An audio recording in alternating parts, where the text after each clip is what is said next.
We'll be looking at the spine. I'll start by removing the skin from the lumbar region of the back and hiding the tissue and muscles and just exposing the lumbar vertebrae.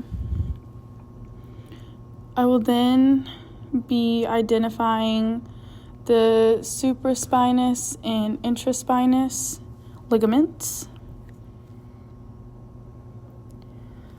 I will then be performing a laminectomy on L3 and L5.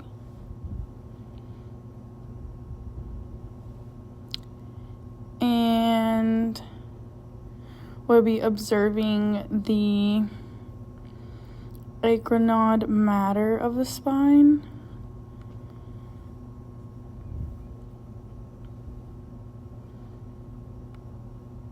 And then we will have a lateral view of the spinal column.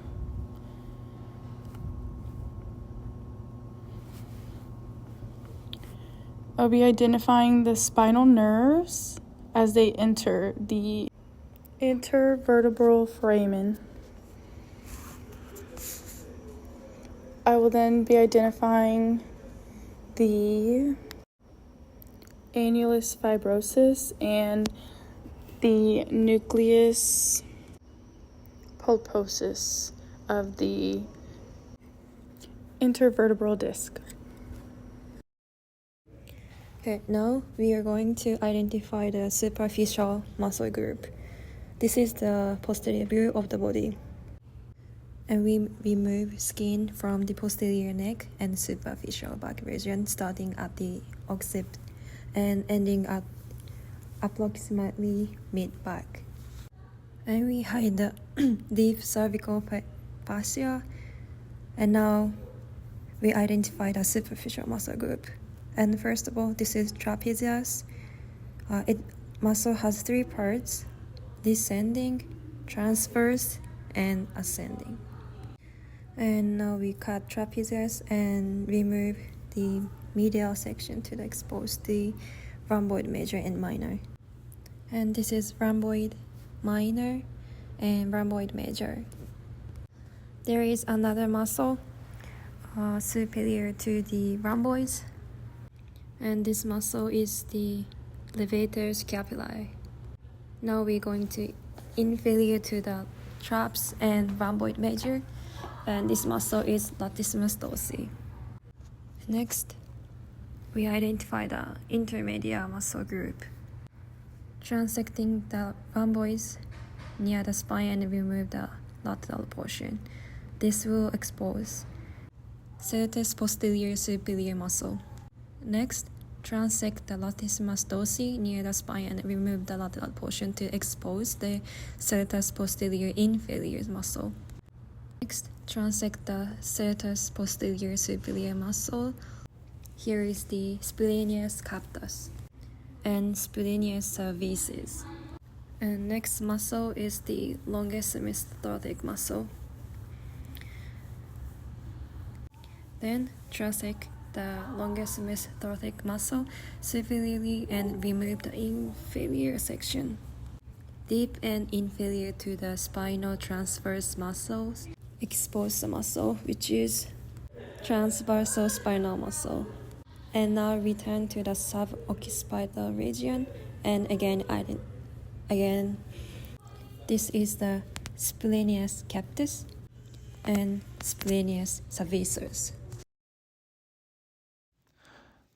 So using the cutting tool, we will remove skin and facial features from the posterior head and laterally identify the temporalis muscle.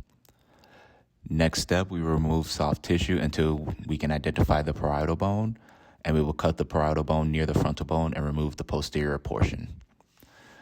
Next, we will identify the dura mater and hide the dura mater till we can expose the cranial arachnoid matter. We will then hide the arachnoid matter to identify the parietal bone. Next, we will go to the controls at the bottom and set integumentary to off.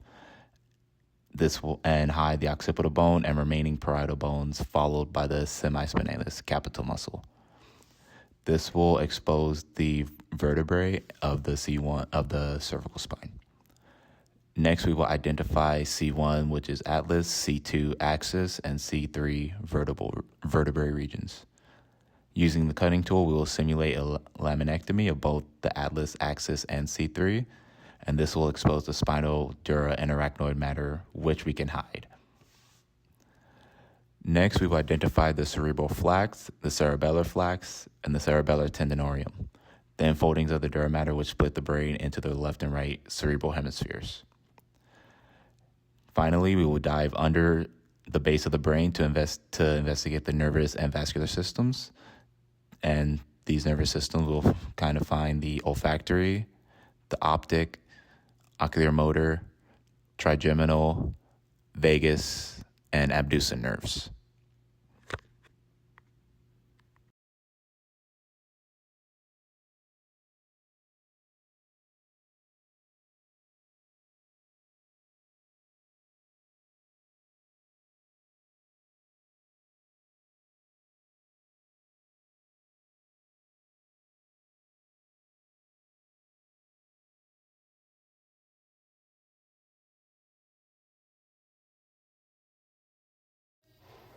Part 4 is the heart.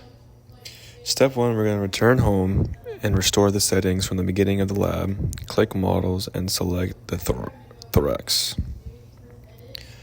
Step 2, using the cutting tools, we're going to remove the skin from the left side of the body, starting at the sternum. We are going to hide the subcutaneous tissue and identify the sternum. Once we identify it, we're going to hide it and observe the heart. Step 3, we're going to change the settings on the bottom to the following: skeletal off, connective 1, arterial 1, venous off, lymphatic off, nervous off, and respiratory off. Next is step 4.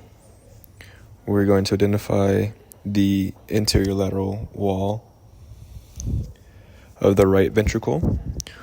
We're going to make a horizontal cut along the anterior lateral wall of the right ventricle and remove the inferior portion. Once we remove the inferior portion, we're going to view the AV valve and the coordinate tendineae. Step 5. We're going to identify the left ventricle and make a cut to remove the inferior anterior portion. Once we do that, we're going to identify the AV valve. Step 6 is identify the right and left atrium. And step 7 is identify the pulmonary trunk and the ascending aorta. And I'm going to tell you the flow of blood, so just how the blood flows. And the blood flows from the right atrium to the tricuspid, to the right ventricle, to the pulmonary artery. It goes to the lungs, goes back into the pulmonary vein, then goes down the left side. The left atrium goes down the bicuspid to the left ventricle through the ascending aorta, and it goes back, and once it goes through the ascending aorta, it just goes throughout the body, and then it goes back to the vena cava.